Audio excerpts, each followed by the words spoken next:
നമസ്കാരം, എല്ലാ സജ്ജനങ്ങൾക്കും സന്ധ്യാദീപത്തിലേക്ക് സ്വാഗതം.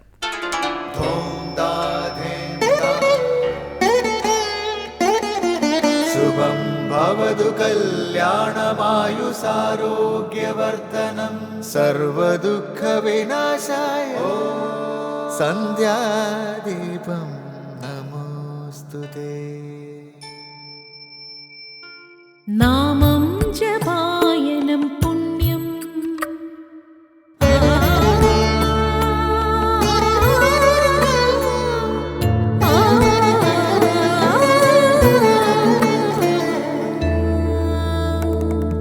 നാമം ജപായനം പുണ്യം നിരുപമദീപാങ്കുരം പോലെ സ്വരശ്രുതിലയവരമതുലം ദീവാങ്കണം മോക്ഷസംഗീതസാരം നീളും വഴിത്താരയിൽ ജീവതാരം മന്ത്രാലാപം മായാവിൻ നിൻ പ്രസാദം.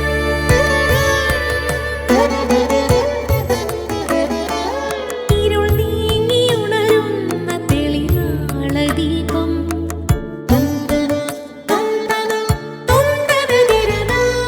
ഇരുൾ നീങ്ങിയുണരുന്ന തെളിനാളദീപം പ്രണവാമൃതം ചൊരിയുന്ന ദീപം.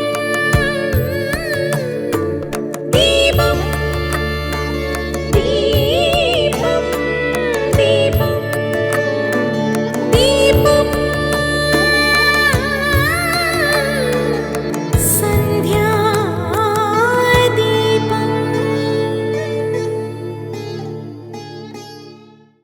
പ്രയത്നവും അതിനനുസരിച്ചുള്ള ഫലസിദ്ധിക്കും ഉണ്ടായിരിക്കേണ്ട ഗുണങ്ങളിൽ ഇന്ന് ഉദാരതയെക്കുറിച്ചാണ് പറയുന്നത്.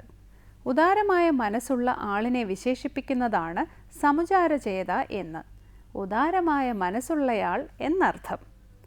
ഉദാരതയാണ് എപ്പോഴും സ്വാർത്ഥതയേക്കാൾ ലാഭകരം. പക്ഷേ ഉദാരനാകാൻ ക്ഷമ വേണമെന്ന് മാത്രം. ഉദാരത കൊണ്ടുള്ള നേട്ടങ്ങളുടെ കഥകൾ പുരാണേതിഹാസങ്ങളിലും ചരിത്രത്തിൻ്റെ ഏടുകളിലും യഥേഷ്ടം കാണാം. ഭോജരാജാവിൻ്റെ സദസ്സിലെ ഒരു കവി ചുട്ടുപൊള്ളുന്ന ഉച്ചനേരത്ത് രാജവീഥിയിലൂടെ നടക്കുമ്പോൾ ഒരു വൃദ്ധയാചകൻ ഏറെ പ്രയാസപ്പെട്ട് എതിരെ വരുന്നത് കണ്ടു. യാചകൻ്റെ കാലിൽ ചെരുപ്പില്ലാതെ നടക്കാൻ പ്രയാസപ്പെടുന്നത് കണ്ട് കഷ്ടം തോന്നിയ കവി അദ്ദേഹത്തിൻ്റെ ചെരുപ്പ് യാചകന് കൊടുത്തു. ചുട്ടുപൊള്ളുന്ന വീഥിയിലൂടെ നടക്കാൻ കഴിയാതെ കവി ഓടിയപ്പോൾ എതിരെ രാജാവിൻ്റെ ആനയെയും കൊണ്ട് ആനക്കാരൻ വരുന്നത് കണ്ടു. അയാൾ പെട്ടെന്ന് തന്നെ കവിയെ ആനയുടെ പുറത്ത് കയറ്റിയിരുത്തി. കുറച്ചു ദൂരം പോയപ്പോൾ ഭോജരാജാവ് തേരിൽ വരുന്നു. കവിയെ തേരിൽ കയറ്റിയ ശേഷം എന്തിനാണ് ആനപ്പുറത്ത് കയറിയതെന്ന് കവിയോട് ചോദിച്ചു. അപ്പോൾ കവി ഒരു ശ്ലോകത്തിലൂടെ പറഞ്ഞത് ഇപ്രകാരമായിരുന്നു: പഴയതും വള്ളി പൊട്ടിത്തുടങ്ങിയതുമായ ചെരുപ്പ് ഞാൻ ദാനം ചെയ്തു. ആ പുണ്യം എന്നെ ആനപ്പുറത്ത് കയറ്റി, പിന്നെ തേരിലും എത്തിച്ചു. ഉദാരത കാട്ടാൻ നാം ധനികരാകണമെന്നില്ല. നമുക്കുള്ളതിൽ പങ്ക് ആവശ്യക്കാർക്ക് കൊടുത്താൽ മതി. അതും യജ്ഞമെന്ന സാധന തന്നെ. ഇനി നമുക്ക് ശ്രീ കാവാലം ശ്രീകുമാറിൻ്റെ രാമായണ പാരായണം കേൾക്കാം.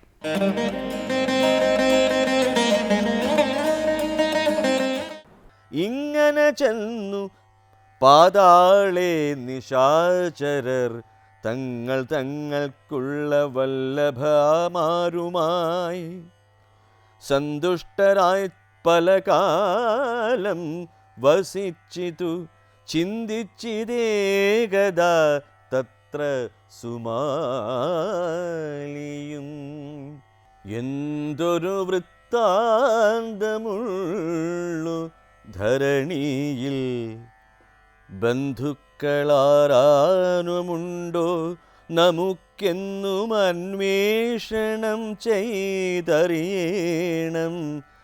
എന്നോർത്തു തന്നുടെ പുത്രിയാം കൈകസി തന്നോടും ഭൂമണ്ഡലം തന്നിലെങ്ങും നടന്നുടനാമോദമാർന്നിരുന്നിടും ദശാന്തരേ.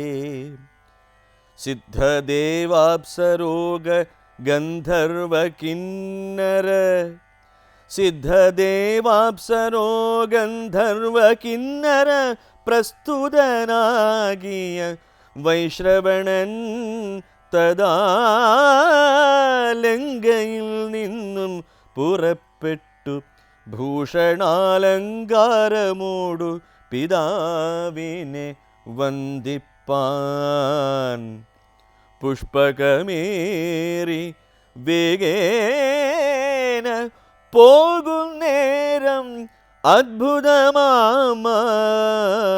കണ്ടു സുമാലിയും ചെന്നു നിജാലയെ വാഴും വിധം മുതാ ചൊന്നാൻ മകളോടും സാദരമന്നേരം. എന്നുടെ പുത്രിയായോരു നിനക്കിന്നു വന്നിതു യൗവനം ബാല്യം കഴിഞ്ഞിതു. നിന്നെ വിവാഹം കഴിപ്പാനുപായവുമൊന്നുമേ കണ്ടീല. ബന്ധുക്കളായവർ ആരും പരിഗ്രഹിച്ചിടുകയില്ലമേ. വൈരിജനങ്ങളെ ശങ്കിച്ചതുമൂലം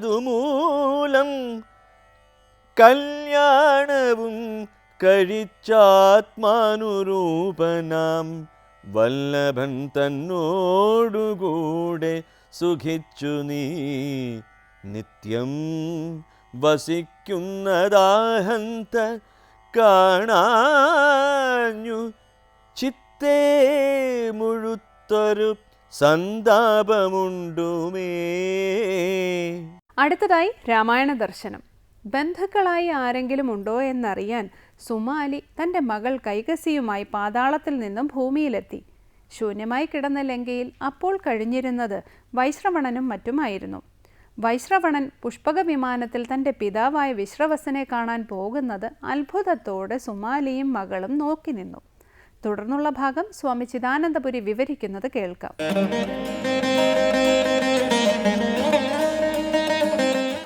സാക്ഷാൽ നാരായണൻ ജഗത് രക്ഷയ്ക്ക് വേണ്ടി മാല്യവാനും സുമാലിയും മാലിയുമായിട്ട് യുദ്ധം ചെയ്തു. വലിയ അസുര രാക്ഷസ സൈന്യത്തെ പരാജയപ്പെടുത്തി. മാലി വധിക്കപ്പെട്ടു. മറ്റുള്ളവർ ലങ്കയിൽ പരാജിതരായി തിരിച്ചുപോയി. അസുരന്മാർ പാതാള ലോകത്തിലേക്കും പോയി. ഈ സന്ദർഭത്തിൽ ഇങ്ങനെ ചെന്നു പാതാളേ നിശാചരർ തങ്ങൾക്കുള്ള വല്ലഭമാരുമായി സന്തുഷ്ടരായി പല കാലം വസിച്ചിതു. ചിന്തിച്ചിതേകഥാ തത്ര സുമാലിയും. എന്തൊരു വൃത്താന്തമുള്ളൂ ധരണിയിൽ, ബന്ധുക്കൾ ആരാനുമുണ്ടോ നമുക്കെന്ന് അന്വേഷണം ചെയ്തറിയണമെന്നോർത്തു തന്നുടെ പുത്രിയാം കൈകസി തന്നോടും. മഹാവിഷ്ണുവുമായുള്ള യുദ്ധത്തിൽ പരാജിതരായി മാല്യവാനും സുമാലിയും മറ്റു രാക്ഷസന്മാരുമെല്ലാം പാതാള ലോകത്തിൽ പോയി ഒളിച്ചതാണ്. അവിടെയാണ് വസിക്കുന്നത്. ചില രാക്ഷസന്മാർ ലങ്കയിലേക്കും പോയി. അങ്ങനെ പാതാളത്തിൽ കഴിയുന്ന സമയത്ത് സുമാലി ചിന്തിക്കുകയാണ്, എന്താണ് ഭൂമിയിൽ വാർത്തകളുള്ളത്, നമ്മുടെ ഏതെങ്കിലും ബന്ധുക്കൾ അവിടെയുണ്ടോ, എന്തായാലും പോയി പരിശോധിക്കുക തന്നെ എന്ന് നിശ്ചയിച്ച് തൻ്റെ പുത്രിയായ കൈകസിയോടുകൂടെ ഭൂമണ്ഡലം തന്നിൽ സഞ്ചരിക്കുവാൻ ആരംഭിച്ചു. അപ്പോൾ ബന്ധുക്കളെ തേടി സുമാലി സ്വപുത്രിയായ കൈകസിയോടുകൂടി ഭൂമിയിൽ യാത്ര ചെയ്യുകയാണ്. സുമാലിക്ക് കേതുമതിയിൽ 14 മക്കളുണ്ടായ വൃത്താന്തം നേരത്തെ നമ്മൾ പഠിച്ചിട്ടുണ്ട്. അവരിൽ 10 ആൺകുട്ടികളും 4 പെൺകുട്ടികളുമായിരുന്നു. ആ 4 പേരിൽ ഒരുത്തിയാണ് കൈകസി. അങ്ങനെ കൈകസിയോടുകൂടി സുമാലി സഞ്ചരിക്കുകയാണ്. അങ്ങനെ ഭൂമിയിൽ സഞ്ചരിക്കുന്ന സമയത്ത് വളരെ സന്തോഷത്തോടു കൂടി എല്ലാ പ്രദേശവും കണ്ടുകൊണ്ട് നടക്കവേ സിദ്ധന്മാരാലും ദേവന്മാരാലും അപ്സരസ്സുകളാലും ഗന്ധർവന്മാരാലുമൊക്കെ ആദരിക്കപ്പെടുന്ന വൈശ്രവണൻ കുബേരൻ ലങ്കയിൽ നിന്ന് വളരെ ഭൂഷണ അലങ്കാരങ്ങളോടുകൂടെ തൻ്റെ അച്ഛനെ കാണാൻ പുഷ്പക വിമാനത്തിൽ യാത്ര ചെയ്യുന്നത് അത്ഭുതകരമായി സുമാലി നോക്കിക്കണ്ടു. അപ്പോൾ തങ്ങൾ വിശ്വകർമാവിൻ്റെ നിർദ്ദേശമനുസരിച്ച് ലങ്കയിലായിരുന്നുവല്ലോ കഴിഞ്ഞത്. മാല്യവാനും സുമാലിയും മാലിയും വിശ്വകർമാവിൻ്റെ നിർദ്ദേശമനുസരിച്ച് ലങ്കയിൽ കഴിയുകയായിരുന്നു. അവിടെ നിന്നാണ് മഹാവിഷ്ണുവുമായുള്ള യുദ്ധത്തിൽ പരാജിതരായി ഗത്യന്തരമില്ലാതെ പാതാളത്തിലേക്ക് തിരിച്ചു പോകുന്നത്. അങ്ങനെ അവർ പാതാളത്തിലേക്ക് പോയ ഒളിച്ച സമയത്താണ് ലങ്ക നാഥനില്ലാതെ ഒഴിഞ്ഞു കിടന്നത്. ആ സമയത്താണ് വൈശ്രവണന് ലങ്കയിൽ താമസിക്കാൻ സാധിച്ചത്. ഈ വൃത്താന്തം നേരത്തെ പറഞ്ഞതുമായി കൂട്ടി ഘടിപ്പിക്കേണ്ടതാണ്. അപ്പോൾ താൻ എവിടെയാണ് വസിക്കേണ്ടതെന്ന വൈശ്രവണൻ്റെ ചോദ്യത്തിന് മറുപടിയായിട്ട് നേരത്തെ ലങ്ക നിർദ്ദേശിക്കപ്പെട്ടത് നമ്മൾ പഠിച്ചിട്ടുണ്ട്. അപ്പോൾ ഇപ്പോൾ ലങ്കയിൽ താമസിക്കുന്നത് വൈശ്രവണനാണ്, കുബേരനാണ്. ആ കുബേരന് വരമായിട്ട് നിധീശത്വം, അതായത് ധനാധിപതി എന്ന അവസ്ഥ, ദിക്പാലത്വം, അതുപോലെ പുഷ്പക വിമാനം, ഇവ വരമായി ലഭിച്ചത് നാം മനസ്സിലാക്കി.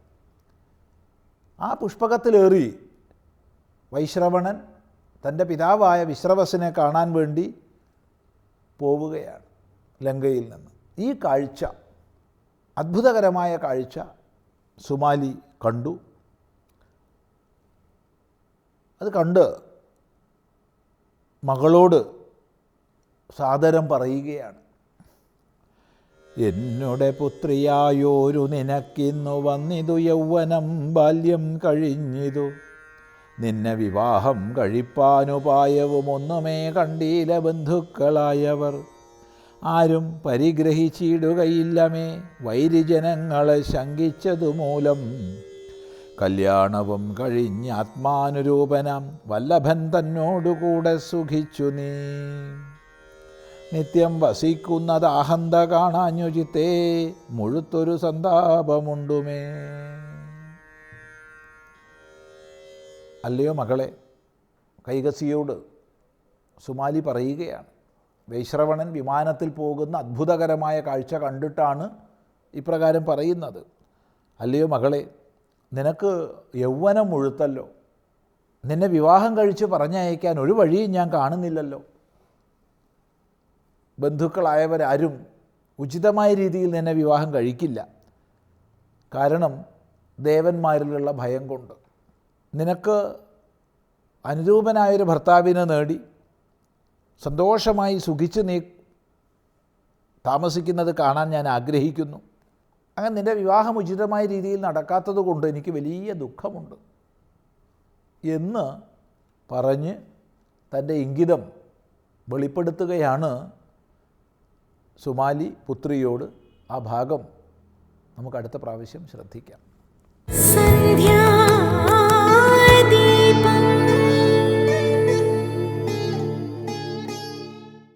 ഇനി സനാതനധർമ്മം. മനുഷ്യരൂപം ഉണ്ടായതുകൊണ്ട് മാത്രം ഒരാൾ യഥാർത്ഥ മനുഷ്യനാകണമെന്നില്ല. അറിവും അനുകമ്പയും ഇല്ലാത്ത ഒരാൾ അസ്ഥിയും സിരയും തോലും മാത്രമുള്ള ഒരു സഞ്ചി മാത്രമാണെന്നാണ് ശ്രീനാരായണ ഗുരുദേവൻ അദ്ദേഹത്തിൻ്റെ അനുകമ്പാ ദശകത്തിൽ പറയുന്നത്. ഓരോ മനുഷ്യൻ്റെ ഉള്ളിലെ ദിവ്യതയെക്കുറിച്ച് മനസ്സിലാക്കുന്ന ആത്മവിദ്യയെക്കുറിച്ച് സ്വാമി സാന്ദ്രാനന്ദ സംസാരിക്കുന്നത് നമുക്ക് കേൾക്കാം.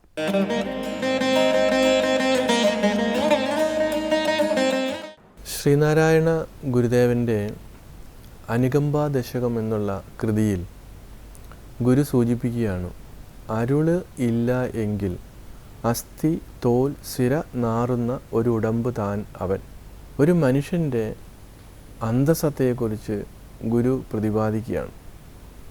അരുൾ ഇല്ലെങ്കിൽ, അറിവില്ലെങ്കിൽ, അനുകമ്പയില്ലെങ്കിൽ അവൻ അസ്ഥി സിര തോൽ ഇത് മാത്രമുള്ള ഒരു വലിയൊരു സഞ്ചിയാണ്. തോൽ സഞ്ചി നമുക്ക് പറയാം. അപ്പോൾ മനുഷ്യൻ്റെ രൂപത്തിൽ മാത്രം ഉണ്ടായിട്ട് കാര്യമില്ല, അവനിൽ അനുകമ്പയുണ്ടാകണം. അതില്ലാത്തവൻ ഇങ്ങനെയുള്ള ഒരു കൂമ്പാരം മാത്രമാണ് എന്ന് പറയുമ്പോൾ ഇന്ന് അതിന് എത്രമാത്രം പ്രസക്തിയുണ്ട് എന്ന് നമ്മൾ ചിന്തിച്ച് നോക്കണം. നമ്മൾ ഭൗതികമായി ഒരുപാട് നേടിയെന്ന് പറയുമ്പോഴും അനുകമ്പ, സ്നേഹം ഇതൊന്നും ശരിയായ രീതിയിൽ ഇന്നില്ല. അത്രമാത്രം ക്രൂരമായിട്ടുള്ള ഒരു മാനസികാവസ്ഥയിലേക്ക് സമൂഹം മാറിക്കഴിഞ്ഞിരിക്കുകയാണ്. എന്തുകൊണ്ട്? നമ്മളുടെ സുഖസൗകര്യങ്ങൾ, ബാഹ്യമായിട്ടുള്ള സുഖസൗകര്യങ്ങൾ കൂടുന്നതനുസരിച്ച് ആന്തരികമായിട്ടുള്ള മൂല്യങ്ങൾ നമുക്ക് നഷ്ടപ്പെടുത്തുകയാണ്. അതുകൊണ്ടാണ് മാനുഷിക മൂല്യങ്ങൾ ഇല്ലാത്ത ഒരു സമൂഹമായി മാറുന്നത്. കേവലം ഭൗതികമായിട്ടുള്ള ഉപജീവനത്തിന് വേണ്ടി മാത്രമുള്ള ഒരു വിദ്യാഭ്യാസമായി നമ്മുടെ വിദ്യാഭ്യാസ സമ്പ്രദായം മാറിക്കഴിഞ്ഞു. ഇവിടെ മാത്രമല്ല, അത് പാശ്ചാത്യ വിദ്യാഭ്യാസത്തിൻ്റെ ഒരു അതിപ്രസരം കൊണ്ട് സംഭവിച്ചതാണ്. അഥവാ ഭൗതികമായി മാത്രമാണ് എല്ലാം ശരിയെന്ന് ചിന്തിക്കുന്ന ഒരു കൂട്ടരുടെ അതിപ്രസരം. പക്ഷേ അതിൻ്റെ അപ്പുറത്തേക്ക് മൂല്യങ്ങൾ വേണമെന്ന് ശഠിക്കുന്ന ഒരു രീതി ഇവിടെയുണ്ട്. അതിനെ അന്ധമാണ് എന്ന് വരുത്തി തീർക്കുന്ന ഒരു സംവിധാനം ആണ് ഇന്ന് കൂടുതൽ. കാരണം താൽക്കാലികമായിട്ടുള്ള സുഖത്തിൻ്റെ പുറത്തേക്കാണ്, അതിൻ്റെ പുറകിലേക്കാണ് ഇന്ന് എല്ലാവരും ഓടുന്നത്. ആർക്കും ത്യാഗം വേണ്ട. മഹർഷിമാർ പറയുന്നത് ത്യാഗേനൈവ അമൃതത്വമാനുഷു. ത്യാഗം കൊണ്ട് മാത്രമേ നമുക്ക് അമൃതത്വത്തെ പ്രാപിക്കുവാൻ സാധിക്കൂ. അമൃതത്വം എന്ന് പറയുന്നത് ഒരിക്കലും മരിക്കാത്ത ആ സുഖ സ്വരൂപനെ പ്രാപിക്കുക എന്നുള്ളതാണ്. അത് നമ്മളിൽ നിന്നും വ്യത്യസ്തമാണ് എന്നുള്ള ധാരണയിലല്ല അവർ പറയുന്നത്. അത് നമ്മുടെ ഉള്ളിൽ കുടികൊള്ളുന്നതാണ്. പക്ഷേ ആളുകളുടെ വിചാരം വെളിയിലുള്ള എന്തോ ഒന്നാണ് അമൃതത്വം. അതിനെ പ്രാപിക്കാൻ, അതിനെ സ്വാംശീകരിക്കുവാൻ, അതിനെ തിരിച്ചറിയുവാൻ കുറച്ച് ത്യാഗം ആവശ്യമാണ്. അതിൻ്റെ അർത്ഥം ഭൗതികമായി ഒന്നും നമ്മൾക്ക് വേണ്ട എന്നല്ലതാണ്, അല്ല, മറിച്ച് അതിൻ്റെ പരിമിതികളെ മനസ്സിലാക്കിക്കൊണ്ട് നമ്മുടെ ഹൃദയത്തിൽ കുടികൊള്ളുന്ന ആ ചൈതന്യത്തെ തിരിച്ചറിഞ്ഞുകൊണ്ട് ഈ ലോകത്ത് ജീവിക്കൂ എന്നാണ് പറയുന്നത്. അപ്പോൾ ഓരോ മനുഷ്യൻ്റെയും ഉള്ളിലുള്ള ആ ദിവ്യതയെപ്പറ്റി പഠിപ്പിക്കുന്നതാണ് യഥാർത്ഥ വിദ്യാഭ്യാസം എന്നാണ് പറയുന്നത്. ദിവ്യത എന്ന് പറയുന്നത് ഈ ചൈതന്യമാണ്. ഈശ്വര സർവഭൂതാനാം ഹൃദ്ദേശേ അർജുന തിഷ്ഠതി എന്ന് ഗീത പറയുന്നുണ്ട്. എല്ലാവരുടെയും ഹൃദയത്തിൽ കുടികൊള്ളുന്ന ആ ചൈതന്യം, അതുതന്നെയാണ് ഈശ്വരൻ. അതുതന്നെയാണ്, അവിടെയാണ് അരുളുള്ളത്, അവിടെ തന്നെയാണ് യഥാർത്ഥത്തിൽ സ്നേഹമുള്ളത്. നമ്മളുടെ താൽക്കാലികമായിട്ടുള്ള ഇഷ്ടങ്ങൾക്ക് മാത്രം സ്നേഹിക്കുന്ന ഒരു പ്രവണത നമുക്കിപ്പോൾ കാണാൻ പറ്റും നമ്മുടെ സമൂഹത്തിൽ. അച്ഛനും അമ്മയും മക്കളും ഒക്കെ തമ്മിൽ താൽക്കാലികമായിട്ടുള്ള ഒരു എഗ്രിമെൻ്റാണ്. അതിന് സ്നേഹമെന്ന് നമുക്ക് പറയാൻ പറ്റില്ല. അതുകൊണ്ടാണ് അസ്ഥി, തോൽ, സിര, നാറുന്ന ഒരു ഉടമ്പ് താൻ എന്ന് പറയുമ്പോൾ ഇതെല്ലാം നമ്മൾ ചേർത്ത് വെച്ച് പഠിക്കേണ്ടിയിരിക്കുന്നു. അങ്ങനെയുള്ളൊരു പഠനം നമ്മുടെ കുടുംബങ്ങളിലോ സമൂഹത്തിലോ വിദ്യാലയങ്ങളിലോ ഉണ്ടോ എന്ന് നമ്മൾ ചിന്തിക്കുക. നമ്മൾ ആരെയും കുറ്റപ്പെടുത്തുക എന്നുള്ളതല്ല, മറിച്ച് ഗുരുക്കന്മാർ നമ്മളെ ഉപദേശിക്കുന്നത് അവരവർ ഇതിനെ വിശകലനം ചെയ്ത് അതിനൊരു പരിഹാരം കണ്ടെത്തുക. അങ്ങനെ ഓരോരുത്തരും ശ്രമിക്കുമ്പോഴാണ് അത് കൂട്ടായിട്ടുള്ള ഒരു സമൂഹത്തിൻ്റെ, ഒരു കുടുംബത്തിൻ്റെ, രാജ്യത്തിൻ്റെ തലത്തിലേക്ക് അത് വളർന്ന് വികസിക്കുന്നത്. ശ്രീനാരായണ ഗുരുദേവൻ്റെ ഇങ്ങനെയുള്ള ആ വാണികളെ മഹർഷിമാരെല്ലാവരും പറഞ്ഞിരിക്കുന്നത് അത് തന്നെയാണ്. എങ്കിലും ഏറ്റവും ലേറ്റസ്റ്റ് ആയിട്ടുള്ള ആ മഹർഷിയുടെ വാക്കുകളെ നമ്മൾക്ക് കൂടുതൽ നമ്മുടെ ജീവിതത്തോട് ചേർത്ത് വെച്ച് നമുക്ക് പഠിക്കാൻ ശ്രമിക്കാം.